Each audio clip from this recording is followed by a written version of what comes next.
بله سپیدا باش شفیدیل باجر دو که رجاء کازور یا باران باریه لتنه دا گشو هوای صافیه و حطاوه شعاله کدن و رهبری گشتیا اوقاف پارزگاه دو که راگاندیه کو ایرو ایکم کاروان حجیم پارزگاه دو که برای افریق خانانی دولتی حولی دیگه باجر حولی و دیفراده و گواستن بو پارزگاه دو که شعاله کدن و روزا یک شنبه لدان ایواری چالکوانه که مدنی کو سربزا و گوران و بویا بناو سردار احمد جبال آسایش سیمیل و هاتیه گرتن و ما پیوندی آسایش سیمیل و کر آیا صدم گرتن اوی چالکوانه چه بوینه اوان را گاند کو گرتن اوی صدم ها بوینه لی اونها دیفتونت گلوی چالکوانه هنت کنو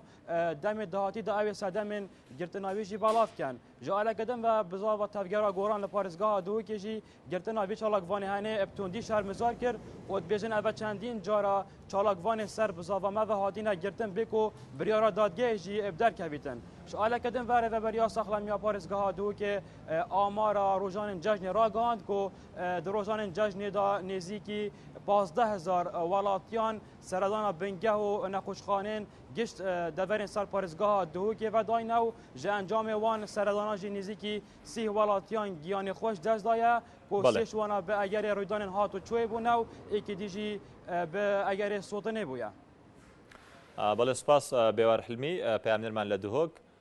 سپاس دیار لە دهۆک ئەمڕۆ گەڕانەوەی کاروانی حاجیان هەواڵی ئەمڕۆیە کە گرنگترین هەواڵەکان کاروانی حاجیانی دهۆک ئەمڕۆ دەگەڕێنەوە هەروەها لە زاخۆش پێشتر فەرق عومەر پامنێرمان باسی لەوە کرد کە ئەمڕۆ یانی زاخۆ یاری